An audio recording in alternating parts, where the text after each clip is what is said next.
apparaît, qui est le lieu de préparation du concept. C'est là que se déploie l'espace que j'appelle potentiel, c'est-à-dire l'espace où la puissance de l'homme, qui est la puissance de penser, va trouver à s'actualiser, parce que là s'élaborent, s'affinent, sont triturés les fantasmes qui vont pouvoir donner lieu à de la pensée.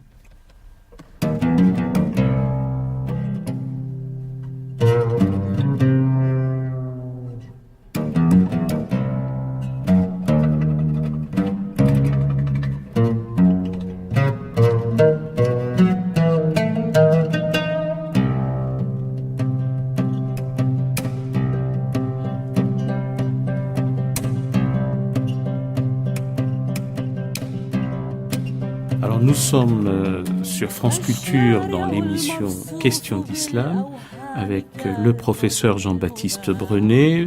Vous êtes Jean-Baptiste Brenet, professeur à l'Université Paris 1 Panthéon-Sorbonne et vous enseignez la philosophie arabe. Et aujourd'hui nous parlons justement de l'espace potentiel d'Averroès et nous passons en revue aussi l'idée du fantasme. Nous disions là à l'instant qu'Averroès était une autorité qui disait le droit, qui le produisait aussi, mais en même temps était aussi le commentateur par excellence de l'œuvre du Stagirite. Vous voulez revenir, et à titre personnel, j'ai été très intéressé par votre livre, sur ce qui paraissait comme un recouvrement de cette notion du fantasme depuis la cogitation cartésienne. Oui.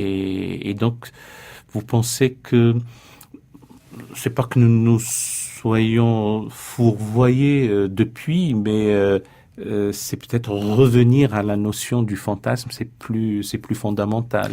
C'est-à-dire, il y a un geste cartésien révolutionnaire sur la cogitation. Lorsque Descartes définit la cogitation, il la définit d'une manière presque totale, en incluant dans la cogitation le doute, l'affirmation, la négation, l'intellection, mais aussi l'imagination, mais aussi la sensation. C'est tout à fait révolutionnaire. C'est pas tellement par rapport à Descartes qu'il faudrait se positionner, c'est par rapport à l'appauvrissement moderne que l'on a fait de Descartes, où, dans la notion de cogitation, on ne retient plus que la dimension intellectuelle. Ce que j'essaie de dire, c'est que si un latin, lecteur d'Averroès, avait lu la phrase de Descartes « cogito ergo sum », lui, naturellement, en lecteur de la pensée arabe, et en particulier de celle d'Averroès, aurait traduit non pas « je pense » au sens de « je produis des concepts, donc je suis », mais il aurait entendu « je fantasme », c'est-à-dire « je produis des images, donc je suis ». Parce que la grande importance de la théorie d'Averroès, c'est effectivement de loger dans le fantasme, de voir que là se joue quelque chose qui concerne proprement l'être de l'homme.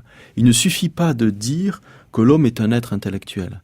Il faut penser que l'intellectualité de l'homme est un projet, que ce qui caractérise l'intellectualité de l'homme, c'est d'être à l'état de pure aptitude, de pure puissance, de simple semence, de simple promesse, et que vivre une vie d'homme, pas seulement individuellement, c'est une dimension collective fondamentale chez Averroès, permettre à l'humanité d'être elle-même, c'est lui donner de déployer pleinement son intellectualité. Et la thèse de cet essai, c'est de dire que chez Averroès, bien compris, ce déploiement repose sur l'activité fantasmatique. Ça n'est pas par économie, par court-circuitage de l'image ou du fantasme, comme une certaine modernité voudrait nous le faire penser, que le déploiement de l'intellectualité se fait. C'est dans le corps, c'est dans l'imagination, c'est dans le fantasme, d'ailleurs dans un espace qui n'a rien de strictement individuel, parce que là se croise dans le dialogue la rencontre de tous les corps, et de toutes les sociétés, et de toute la Terre. C'est dans cet espace-là que l'intellectualité se déploie. Et c'est là, me semble-t-il, qu'est l'une des grandes leçons de la pensée d'Averroès, de nous rappeler que tout ne se joue pas dans l'intellectualité, mais dans le fantasme, comme condition de déploiement de l'intelligence humaine. Et donc fantasmer, c'est agir sur les traces cérébrales produites par l'expérience du monde. Est-ce que vous pensez aussi que le fait d'avoir oublié ça, ou l'occulter, ou l'oblitérer, est dû aussi à la psychanalyse contemporaine? Si c'est le cas, c'est paradoxal. On pourrait dire que ce serait le cas au sens où tout ce qui est strictement cérébral, physiologique, quoique Freud ait commencé par là, ne concerne pas la découverte proprement psychanalytique. Ce serait paradoxal parce que par ailleurs, Averroès et Freud ont bien des points communs. Le premier point commun qu'on pourrait voir là, c'est qu'évidemment, Averroès est celui qui rappelle l'importance de la strate infrarationnelle. Que tout ne se joue pas dans la conscience du concept. Qu'en réalité, le nerf de toute l'affaire, l'espace où proprement tout se joue, est d'ordre infrarationnel. Donc, je répète ce que je disais tout à l'heure, c'est que on a fait d'Averroès le penseur fou de l'intellect, mais il est peut-être le penseur génial du fantasme, et que nous avons tout intérêt à réfléchir au fait que cette thèse-là, ce statut-là, ait été oublié, recouvert, nié par la modernité. Donc, je dirais plutôt que il n'est pas dans la manière que j'ai de voir les choses, l'autre de la psychanalyse. Au contraire, il est un de ses frères, un de ses préfigurateurs, en ce qu'il insiste sur une dimension qui n'est pas nécessairement consciente, la dimension pré-rationnelle du rationnel. Quelle différence y a-t-il entre pré-rationnel et infrarationnel ? Oh, là, il n'y en aurait pas, sinon que le pré-rationnel, peut-être, mais nous forcerions les choses en le définissant comme ça, c'est vraiment l'amorce, c'est déjà une entame de rationalité.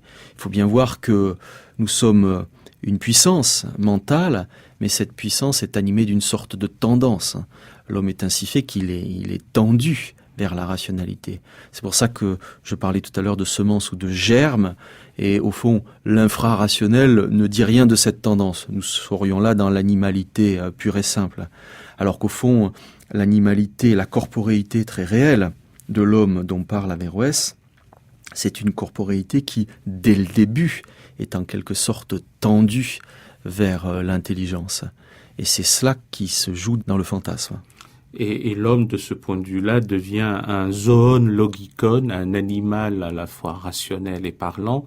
Cette rationalité, Jean-Baptiste Brenet, je vous pose la question, c'est cette raison instrumentale, duale, à double critère, avec un tiers exclu, qu'on ne connaissait pas du temps de la mythologie grecque, mais on est passé de l'ère mythique à l'ère historique, et c'est là où on l'a exercé le mieux, où elle est elle-même évolutive, maintenant de nos jours, avec la complexité, avec ce qui appelle à une raison émergente, à une nouvelle rationalité. Elle évolue elle-même, et elle est puisée de cet espace potentiel.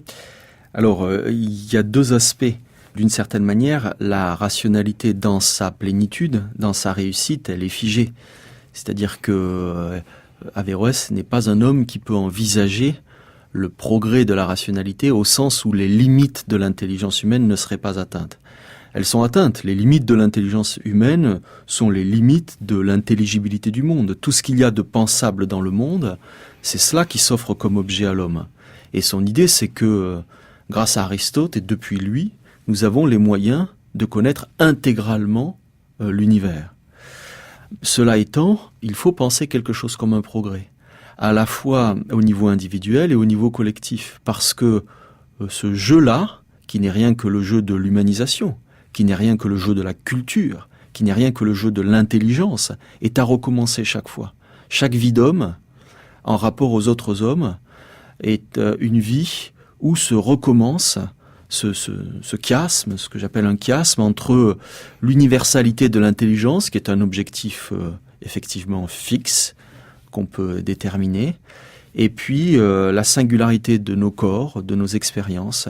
Et il s'agit d'entremêler, d'entrecroiser cela, c'est-à-dire faire que notre corps et nos vies singulières s'universalisent, se cultivent, et du coup se rencontrent toutes, et faire que cette intelligence un peu abstraite, un peu à la verticale de nos têtes, eh bien, entre dans le monde, s'incarne, entre dans l'histoire, et le lieu de ce chiasme, le lieu où s'entrecroisent ces deux dimensions, c'est précisément l'espace du fikr, l'espace de la cogitation, l'espace du fantasme.